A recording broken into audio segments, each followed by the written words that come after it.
ಟೀಕೆಗಳನ್ನು ಎದುರಿಸುವ ಬಗೆ ಹೇಗೆ? How to handle criticism. ಹೊಗಳಿಕೆನ ಈಸಿಯಾಗಿ ತಗೊಂಡ್ಬಿಡ್ತೀವಿ. ಆ ಇನ್ನು ಟಾಪ್ಗೆ ಹೋಗ್ಬಿಡ್ತೀವಿ. ಯಾರು ಹೊಗಳಿದ್ರು ಅಂದರೆ ಅದು ಸುಲಭ ಅಕ್ಸೆಪ್ಟ್ ಮಾಡೋದು. ಆದರೆ ಟೀಕೆನ ಅಕ್ಸೆಪ್ಟ್ ಮಾಡೋದಿದೆಯಲ್ಲ, ಅದು ತುಂಬ ತುಂಬ ಇಂಪಾರ್ಟೆಂಟು. ಒಂಥರ ನಾವು ಅದನ್ನು ಟೀಕೆನೂ ಪಾಸಿಟಿವ್ ಆಗಿ ತಗೊಳಕ್ಕೆ ಸಾಧ್ಯನಾ ಆಲೋಚನೆ ಮಾಡಿ. ಜೊತೆಗೆ ಇಲ್ಲಿ ಕನ್ಸ್ಟ್ರಕ್ಟಿವ್ ಕ್ರಿಟಿಸಿಸಮ್, ಡಿಸ್ಟ್ರಕ್ಟಿವ್ ಕ್ರಿಟಿಸಿಸಮ್ ಅಂತ ಕರೀತಾರೆ. ಅಂದರೆ ರಚನಾತ್ಮಕವಾದ ಟೀಕೆಗಳು ಅಥವಾ ಡಿಸ್ಟ್ರಕ್ಟಿವ್ ಅಂದರೆ ನಿಮಗೆ ತೊಂದರೆ ಕೊಡಬಹುದಾದಂತಹ ಟೀಕೆಗಳು. ಎಷ್ಟೋ ಬಾರಿ ಟೀಕೆಗಳನ್ನು ನಾವು ಇಗ್ನೋರ್ ಮಾಡಿಬಿಡ್ಬೇಕಾಗ್ತದೆ. ಆದರೆ ನಮ್ಮ ಆನ್ಲೈನ್ ಸ್ಟೂಡೆಂಟ್ಸ್ಗೆ ಏನು ಅನಿಸ್ತಾ ಇದೆ ಈ ಎಲ್ಲ ವಿಚಾರಗಳ ಬಗ್ಗೆ ಸ್ವಲ್ಪ ತಿಳ್ಕೊಳ್ಳೋಣ. ಹಾಗಾಗಿ ನಾವೇನು ಮಾಡ್ತೇವೆ, ಪ್ರತಿ ವಾರ ನಮ್ಮ ಆನ್ಲೈನ್ ಸ್ಟೂಡೆಂಟ್ಸ್ಗೆ 3+1 ಟಾಪಿಕ್ಸ್ ಅಂದರೆ 4 ಟಾಪಿಕ್ಸ್ ಬಗ್ಗೆ ಚರ್ಚೆ ಕೊಡ್ತೀನಿ. ಓಕೆ. ಸೊ ಮಾತಾಡ್ತಾ ಮಾತಾಡ್ತಾ ಮಾತಾಡ್ತಾ ಅವರು ಅವರ ಕಮ್ಯುನಿಕೇಷನ್ ಇಂಪ್ರೂವ್ ಮಾಡ್ಕೋತಾ ಇದ್ದಾರೆ. ಓಕೆ. ಸೊ ನೇತ್ರಾವತಿ, ವಿಜಯಪುರದ ಗೃಹಿಣಿ, LIC ಏಜೆಂಟ್, ಯೋಗ ಶಿಕ್ಷಕಿ, ಓವರ್ ಟು ಯು. ನಮಸ್ತೆ ಸರ್, ಎಲ್ಲರಿಗೂ ನನ್ನ ಆತ್ಮೀಯ ನಮಸ್ಕಾರಗಳು. ಜಯಪ್ರಕಾಶ್ ಯೂಟ್ಯೂಬ್ ಚಾನಲ್ಗೆ ಸ್ವಾಗತ. ಇವತ್ತಿನ ವಿಷಯ ಚರ್ಚೆ ಮಾಡೋಣ ಸ್ನೇಹಿತರೆ. ಇವತ್ತಿನ ವಿಷಯ ಟೀಕೆಗಳನ್ನು ಎದುರಿಸುವ ಬಗೆ ಹೇಗೆ ಅಂತ ಹೇಳಿ ಅತ್ಯಂತ ಸುಂದರವಾದ ವಾಕ್ಯವನ್ನು ಕೊಟ್ಟಿದ್ದಾರೆ ಸರ್. ಮನುಷ್ಯರು ಸಮಾಜದಲ್ಲಿ ಬದುಕುತ್ತಿರುವಾಗ ಮತ್ತೆ ಟೀಕೆ, ಟಿಪ್ಪಣಿ, ವಿರೋಧ, ತಪ್ಪು ಹುಡುಕುವುದು ಇದು ಎಲ್ಲರಿಗೂ ಕಾಮನ್ ಆಗಿ ಬರ್ತದ. ಅವ್ರವ್ರ ಅಭಿಪ್ರಾಯ ಹೇಳ್ತಿರ್ತಾರ. ಆದ್ರೆ ಇದರಿಂದ ಸಂಪೂರ್ಣವಾಗಿ ನಾವು ತಪ್ಪಿಸ್ಕೊಂಡು ಟೀಕೆ ಇಲ್ಲದೆ ಇರ್ತೀವಿ ಅನ್ನೋದು ಸಾಧ್ಯವಿಲ್ಲ. ಪ್ರತಿಯೊಂದು ಒಂದಿಲ್ದ ಒಂದ್ ಹಂತದಲ್ಲಿ ಟೀಕೆ ಮಾಡ್ತಾ ಇರ್ತಿರ್ತಾರ. ಈ ವಿಷಯದ ಕುರಿತು ನಮ್ಮ ಶಿಕ್ಷಕರಾದಂತ ಮಾಲತಿ ಮೇಡಮ್ ಅವರು ಏನ್ ಹೇಳ್ತಾರ ನೋಡೋಣ. ನಮಸ್ತೆ ಮಾಲತಿ ಮೇಡಮ್. ನಮಸ್ತೆ ನೇತ್ರ ಮೇಡಮ್. ಟೀಕೆಗಳು ಎದುರಿಸುವ ಬಗೆ ಹೇಗೆ ಅಂತ. ಒಬ್ಬ ಮನುಷ್ಯ ಯಾವ್ದಾದ್ರೂ ಒಂದು ರಂಗದಲ್ಲಿ ಬೆಳೀತಾ ಇದ್ದಾನೆ ಅಂದ್ರೆ ಅವರನ್ನ ಹೊಗಳುವಂತ ಒಂದು ಜನ ಸಮೂಹ ಎಷ್ಟಿರುತ್ತೋ ಅವರನ್ನ ಟೀಕೆ ಮಾಡುವಂತ ಒಂದು ಜನಸಮೂಹವೂ ಅಷ್ಟೇ ಇರುತ್ತೆ. ಆದ್ರೆ ನಾವು ಅದನ್ನ ನಮ್ಗೆ ಮಾಡ್ತಾ ಇರುವಂತ ಟೀಕೆ ನಮ್ಗೆ ಎಷ್ಟರ ಮಟ್ಟಿಗೆ ಒಳಿತು ಮಾಡ್ತಿದೆ ಅಥವಾ ನಮ್ಮನ್ನ ಡಿಸ್ಕರೇಜ್ ಎಷ್ಟು ಮಾಡ್ತಾ ಇದೆ ಅನ್ನೋದನ್ನ ನಾವು ಗುರುತಿಸ್ಕೊಳ್ತಾ ನಮ್ಮ ಒಂದು ವ್ಯಕ್ತಿತ್ವ ಬೆಳವಣಿಗೆಗೆ ಅನುಕೂಲಕಾರಿಯಾಗಿರುವಂತ ಟೀಕೆಗಳಾದ್ರೆ ನಾವು ಆ ಟೀಕೆಯನ್ನ ಸ್ವಾಗತಾರ್ಹ ಮಾಡ್ಕೊಂತ ನಮ್ಮ ವ್ಯಕ್ತಿತ್ವವನ್ನ ಚೆನ್ನಾಗಿ ರೂಪಿಸ್ಕೊಳ್ಳೋ ಆ ಟೀಕೆಯನ್ನ ನಾವು ನಮ್ಗೆ ಬೇಡ ಅಂತ ಒಂದು ಅಂಶಗಳನ್ನ, ನಮ್ಮ ವ್ಯಕ್ತಿತ್ವಕ್ಕೆ ಧಕ್ಕೆ ತರುವಂತ ಅಂಶಗಳನ್ನ ನಾವೇನ್ ಮಾಡ್ಬೇಕು, ಅವಾಯ್ಡ್ ಮಾಡ್ತಾ ನಮ್ಮ ವ್ಯಕ್ತಿತ್ವವನ್ನ ರೂಪಿಸ್ಕೋಬಹುದು. ಅಥವಾ ಬೇರೆ ರೀತಿಯಲ್ಲಿ ಟೀಕೆ ಇದ್ದಾಗ ಅದನ್ನ ನಾವು ಬದಿಗೊತ್ತಿ ನಮ್ಮ ಒಂದು ವೈಯಕ್ತಿಕ ಮತ್ತು ನಮ್ಮ ಒಂದು ಜ್ಞಾನ ಮಟ್ಟವನ್ನ ಬೆಳೆಸ್ಕೊಳ್ಳಕ್ಕೆ ಬೇಕಾಗಿರುವಂತ ಒಂದು ಜ್ಞಾನವನ್ನ ಬೆಳೆಸ್ಕೊಳ್ತಾ ನಾವು ಇಂಪ್ರೂವ್ಮೆಂಟ್ ಆಗ್ತಾ ಹೋಗ್ಬೇಕಾಗತ್ತೆ ಮೇಡಮ್. ಟೀಕೆಗಳಿಂದಾಗಿ ನಮ್ಮ ವ್ಯಕ್ತಿತ್ವವನ್ನ ನಾವು ಬೆಳವಣಿಗೆಯಲ್ಲಿ ಕುಂಠಿತ ಮಾಡ್ಕೋಬಾರ್ದು. ಅದನ್ನ ನಾವು ಪಾಸಿಟಿವ್ ಆಗಿ ತಗೊಂತ ನಮ್ಮ ಒಂದು ವ್ಯಕ್ತಿತ್ವನ ಬೆಳೆಸ್ಕೊಂಡು ಹೋಗ್ಬೇಕು. ಅದರಿಂದ ನಮ್ಗೆ ನೆಗೆಟಿವ್ ಆಗ್ತಿದೆ ಅಂದ್ರೆ ಟೀಕೆಗಳನ್ನ ಬದಿಗೊತ್ತಿ ನಾವು ಇಂಪ್ರೂವ್ಮೆಂಟ್ ಆಗ್ಬೇಕು ಮೇಡಮ್. Thank you. ಧನ್ಯವಾದಗಳು ಮೇಡಮ್, ತುಂಬಾ ಚೆನ್ನಾಗಿ ಹೇಳಿದ್ರಿ.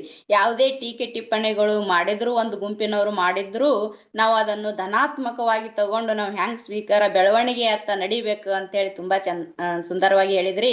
ಅದೇ ರೀತಿ ಶೈಲಜಾ ಮೇಡಮ್ ಅವರು ಯಾವ ತರ ಹೇಳ್ತಾರ ಈ ವಿಷಯದ ಕುರಿತು ಅಂತ ಕೇಳೋಣ. ನಮಸ್ತೆ ಮೇಡಮ್. ನಮಸ್ತೆ ಮೇಡಮ್. ಟೀಕೆಗಳನ್ನು ಎದುರಿಸೋದು ಎಲ್ಲರಿಗೂ ಸಾಧ್ಯ ಆಗಲ್ಲ ಮೇಡಮ್. ಅಂದ್ರೆ ಟೀಕೆ ಅಂತಕ್ಕಂಥದ್ದು ಸಹಜ. ನಾವೇನಂತ ತಿಳ್ಕೊಂಡ್ಬಿಡ್ತೀವಿ ಅಂದ್ರೆ ಟೀಕೆ ಅಂದ್ರೆ ನಮ್ಗೆ ನೆಗೆಟಿವ್ ಆಗಿ ತೋರ್ಸಕ್ಕೆ ಇರುತ್ತೆ ಅಂತ ಎಷ್ಟೋ ಸಾರಿ 90% ಹಾಗೆ ಥಿಂಕ್ ಮಾಡ್ತೀವಿ. ಆದ್ರೆ ತಿಳುವಳಿಕೆ ಇರ್ತಕ್ಕಂಥ ಬುದ್ಧಿವಾದಿಗಳು ಏನ್ ಹೇಳ್ತಾರೆ ಅಂದ್ರೆ ಟೀಕೆ ಅನ್ನೋದು ನಮ್ಮನ್ನು ಕುಗ್ಗಿಸುವ ಪದ ಅಲ್ಲ. ಟೀಕೆ ಅನ್ನೋದು ನಮ್ಮನ್ನು ನಾವು ಅರ್ಥ ಮಾಡಿಕೊಳ್ಳಲು, ಇನ್ನೂ ಹೆಚ್ಚಿನ ಪ್ರಮಾಣದಲ್ಲಿ ನಮ್ಮನ್ನು ನಾವು ಬೆಳವಣಿಗೆಗೆ ಒಡ್ಡಿಕೊಳ್ಳಲು, ಹಾಗೆ ನಮ್ಮನ್ನು ನಾವು ತಿದ್ದಿಕೊಳ್ಳಲು ಇದೊಂದು ಅವಕಾಶ ಅಂತ ಹೇಳ್ತಾರೆ. ಯಾಕಂದ್ರೆ ಎದುರಿನ ವ್ಯಕ್ತಿ ಅಲ್ಲಿ ಟೀಕೆ ಮಾಡಿದ್ರು ಅಂದಾಗ ಮೊದ್ಲು ಮನಸ್ಸು ಶಾಂತವಾಗಿಟ್ಕೋಬೇಕಾಗತ್ತೆ. ಅಲ್ಲಿ ಉದ್ವೇಗ, ಕೋಪ ಬಂದ್ಬಿಟ್ರೆ ಏನಾಗುತ್ತೆ, ಅಲ್ಲಿ ತಕ್ಷಣ ಪ್ರತಿಕ್ರಿಯೆ ಕೊಟ್ಟಾಗ ಆ ಸನ್ನಿವೇಶ ಇನ್ನೂ ನಕಾರಾತ್ಮಕವಾಗಿ ಪರಿವರ್ತನೆ ಆಗುವಂತ ಸಂದರ್ಭ ಇರುತ್ತೆ. ಹಾಗಾಗಿ ಮೊದ್ಲು ಟೀಕೆಯನ್ನ ಎದುರಿಸುವ ಬಗೆಯಲ್ಲಿ ಮೊದ್ಲು ಆ ಟೀಕೆಯನ್ನ ಮಾಡ್ತಕ್ಕಂಥ ವ್ಯಕ್ತಿ ಆ ವ್ಯಕ್ತಿಗೆ ಎಷ್ಟು ಜ್ಞಾನ, ತಿಳುವಳಿಕೆ, ಅರ್ಹತೆ ಇದೆ, ಹಾಗೆ ಆ ವ್ಯಕ್ತಿಗೆ ತಮ್ಮ ಬಗ್ಗೆ ಎಷ್ಟು ತಿಳುವಳಿಕೆ ಇದೆ ಅನ್ನೋದನ್ನ ನಾವು ಪೂರ್ವ ನಿರ್ಧಾರಿತವಾಗಿ ವಿಚಾರ ಮಾಡಿ ಆಮೇಲೆ ಅದಕ್ಕೆ ಪ್ರತಿಕ್ರಿಯೆಯನ್ನ ಕೊಡ್ಬೇಕಾಗುತ್ತೆ. ಅಂದ್ರೆ ಅದರಲ್ಲಿ ಸತ್ಯ ಇದ್ರೆ ಅದನ್ನ ನಾವು ಸ್ವೀಕರಿಸಿ ಬದಲಾವಣೆಗೆ ನಾವು ತೊಡಗಬೇಕಾಗುತ್ತೆ. ಇಲ್ಲದೆ ಇದ್ರೆ ಮತ್ತೆ ಆ ನಕಾರಾತ್ಮಕತೆಯಲ್ಲೇ ನಾವು ಸುತ್ತಬೇಕಾಗುತ್ತೆ. ಒಂದೊಂದ್ಸಾರಿ ಇದು ನಮ್ಮನ್ನ ಚಮತ್ಕಾರಿ ರೀತಿಯಲ್ಲಿ ಬದಲಾಯಿಸುವ ಶಕ್ತಿ ಕೂಡ ಆಗಿರುತ್ತೆ ಸಕಾರಾತ್ಮಕವಾಗಿ ತೆಗೆದುಕೊಂಡ್ರೆ.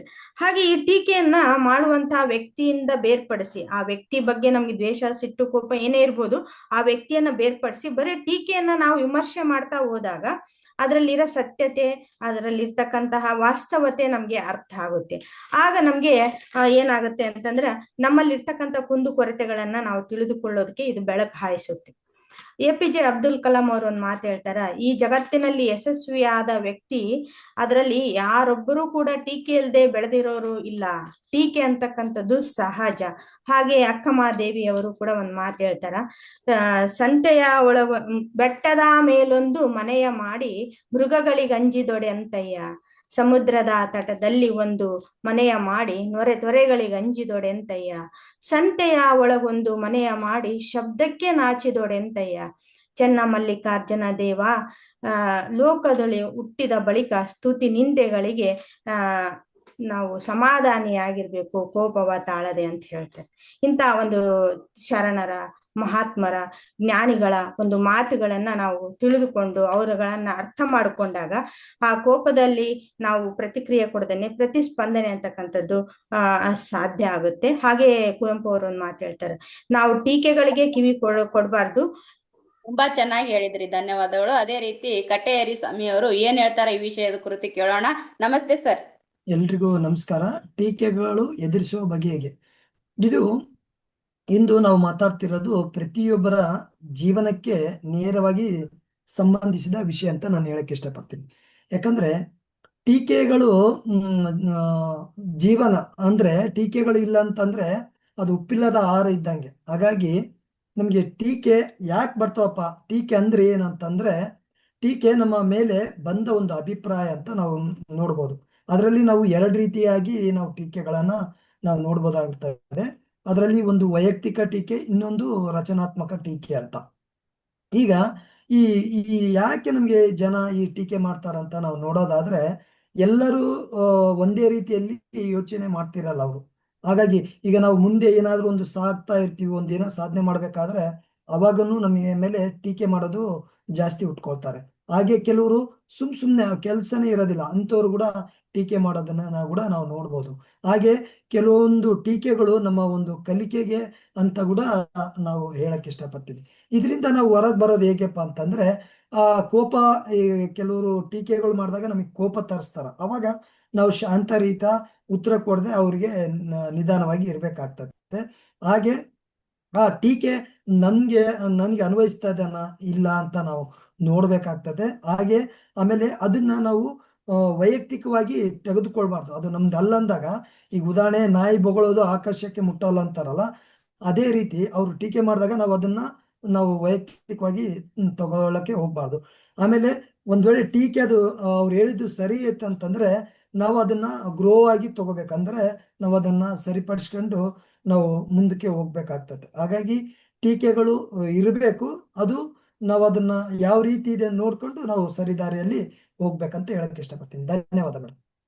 ಧನ್ಯವಾದಗಳು ಸರ್, ತುಂಬಾ ಚೆನ್ನಾಗಿ ಹೇಳಿದ್ರಿ. ಟೀಕೆ ಇರ್ಲಿಲ್ಲ ಅಂದ್ರ ಉಪ್ಪಿಲ್ಲದ ಆಹಾರದಂತೆ ಹೋಲಿಕೆ ಮಾಡಿ.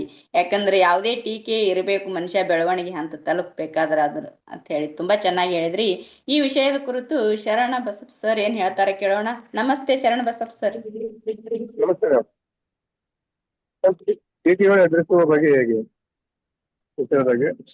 ಟೀಕೆಗಳು, ನಾವು ಯಾವುದೇ ಕೆಲಸ ಮಾಡೋ ಟೀಕೆ ಮಾಡೋರು ಅಂತ ಇದ್ದೇ ಇರ್ತಾರೆ. ಅವ್ರು ಟೀಕೆ ಮಾಡೋ ವಿಚಾರ ತಿಳಿಗೂಡದೆ ನಮ್ಮ ಕೆಲಸದಲ್ಲಿ ನಾವು ಮುಂದುವರಿಯೋದು ತುಂಬಾ ತೊಂದರೆ. ನಾವು ಒಳ್ಳೆಯ ಮಾದ್ರು ಅನ್ನೋರು ಟೀಕೆ ಮಾಡ್ತಾನೆ ಇರ್ತಾರೆ, ಕೆಟ್ಟದ ಮಾದ್ರು ಮಾಡ್ತಾ ಇರ್ತಾರೆ.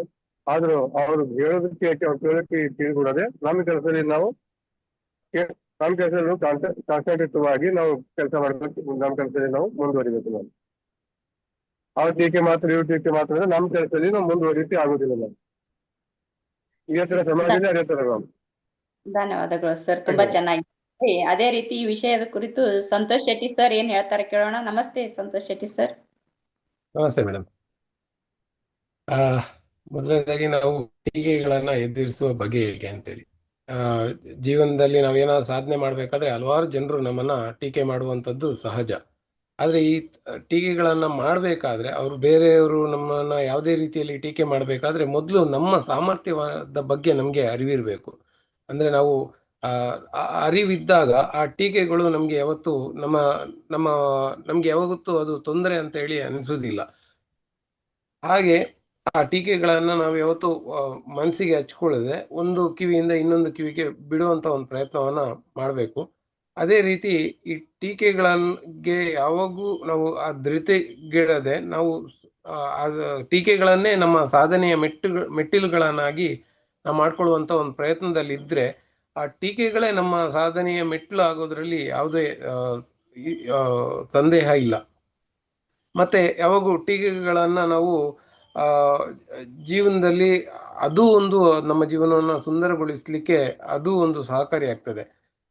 ಮತ್ತೆ ಈ ಟೀಕೆ ಮತ್ತೆ ಸೋಲು ಇವುಗಳು ನಮ್ಮ ಜೀವನದಲ್ಲಿ ಕಲಿಸುವಷ್ಟು ಈ ಹೊಗಳಿಕೆ ಆಗಿರ್ಬೋದು ಅಥವಾ ನಮ್ಗೆ ಸಿಗ್ತಕ್ಕಂತ ಗೆಲುವು ಆಗಿರ್ಬೋದು ಅವುಗಳಿಗಿಂತಲೂ ಈ ಟೀಕೆ ಮತ್ತೆ ನಮ್ಮ ಜೀವನದಲ್ಲಿ ಎದುರಾಗ್ತಕ್ಕಂಥ ಸೋಲುಗಳು ಬಹಳಷ್ಟು ಪಾಠಗಳನ್ನ ಕಲಿಸ್ತದೆ ಅನ್ನುವಂಥದ್ದನ್ನ ನಾನು ಹೇಳಲಿಕ್ಕೆ ಇಷ್ಟಪಡ್ತೇನೆ.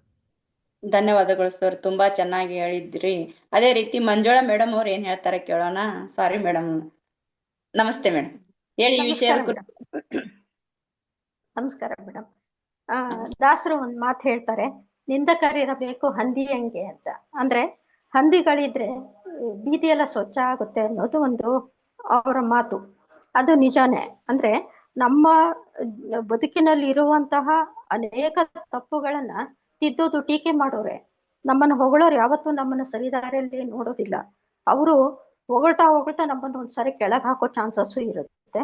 ಯಾರು ಟೀಕೆ ಮಾಡ್ತಾರೋ ಆ ಮಾತನ್ನ ನಾವು ಒಂದು ಪದನೂ ನಾವು ಗಮನಿಸಿ ಅದನ್ನ ತಿದ್ದುಕೊಂಡು ನಮ್ಮ ಲೈಫಿಗೆ ಅಳವಡಿಸ್ಕೊಂಡ್ರೆ ನಾವು ಸುಮಾರು ವಿಷಯದಲ್ಲಿ ಇಂಪ್ರೂವ್ ಆಗ್ಲಿಕ್ಕೆ ಸಾಧ್ಯ ಆಗುತ್ತೆ. ನಿಜವಾಗ್ಲೂ ಟೀಕೆ ಇಲ್ಲದೆ ಇದ್ರೆ ಮನುಷ್ಯ ಯಾವತ್ತೂ ಉದ್ಧಾರ ಆಗಲ್ಲ ಮೇಡಮ್. ನಾನು ಹೇಳೋದು, ಆ ಟೀಕೆಗಳು ನಕಾರಾತ್ಮಕವಾಗಿದೆಯೋ ಸಕಾರಾತ್ಮಕವಾಗಿದೆಯೋ ಅಂತ ನೋಡ್ಬೇಕು. ಅದು ಸಕಾರಾತ್ಮಕವಾಗಿದ್ರೆ ಅದನ್ನ ನನ್ನ ಲೈಫಿಗೆ ಅಳವಡಿಸ್ಕೋಬೇಕು. ಅದು ನಕಾರಾತ್ಮಕವಾಗಿದ್ರೆ ಬಿಟ್ಟು ಬಿಡಬೇಕು, ಅದು ನನಗೆ ಸಂಬಂಧವೇ ಇಲ್ಲ ಅಂತೇಳಿ. ಯಾವತ್ತು ಟೀಕೆ ಇದ್ರೆ ಮನುಷ್ಯ ಉದ್ಧಾರ ಆಗೋದು ಮೇಡಮ್. ಟೀಕೆ ಇದ್ರೇನೆ ನಮ್ ಲೈಫ್ ಬೆಳಗೋದು. ಹಂಗಾಗಿ ಟೀಕಾಕಾರರು ಯಾವಾಗ್ಲೂ ನಮ್ಮನ್ನ ಮೇಲೆತ್ತ ಒಂದು ಏನು ಆಧಾರ ಸ್ತಂಭಗಳು ಅಂತ ಹೇಳಿದ್ರೆ ತಪ್ಪಾಗಲ್ಲ. ನಮಸ್ಕಾರ ಮೇಡಮ್. ಧನ್ಯವಾದಗಳು ಮೇಡಮ್, ತುಂಬಾ ಚೆನ್ನಾಗಿ ಹೇಳಿ. ಟೀಕೆಗಳು ನಮಗೆ ಆಧಾರ ಸ್ತಂಭಗಳು ಮೇಲೆತ್ತಲ್ಲ ಅಂತ ಹೇಳಿ ತಮ್ಮದ ಯಾವ್ದಂದ್ರ ಈಗ ಕೇವಲ ಸಹಾಯ ಮಾಡುವ ಟೀಕೆಯನ್ನು ಮನಸ್ಸಿನಲ್ಲಿ ಇಡಬೇಕು, ಹಾನಿ ಮಾಡುವ ಟೀಕೆಯನ್ನು ಕಸಕ್ ಹಾಕಬೇಕು ಅಂತ ಹೇಳಿ ಜಯಪ್ರಕಾಶ್ ನಾಗ್ತಿಹಳ್ಳಿ ಯೂಟ್ಯೂಬ್ ಚಾನಲ್ಗೆ ಕಮೆಂಟ್ ಮಾಡಿ, ಲೈಕ್ ಮಾಡಿ ಮತ್ತು ಹೆಚ್ಚು ಹೆಚ್ಚು ಸಬ್ಸ್ಕ್ರೈಬ್ ಆಗಿ ಅಂತ ಹೇಳಿ ನಾನು ಮುಗಿಸ್ತೀನಿ. ಧನ್ಯವಾದಗಳು ಸರ್.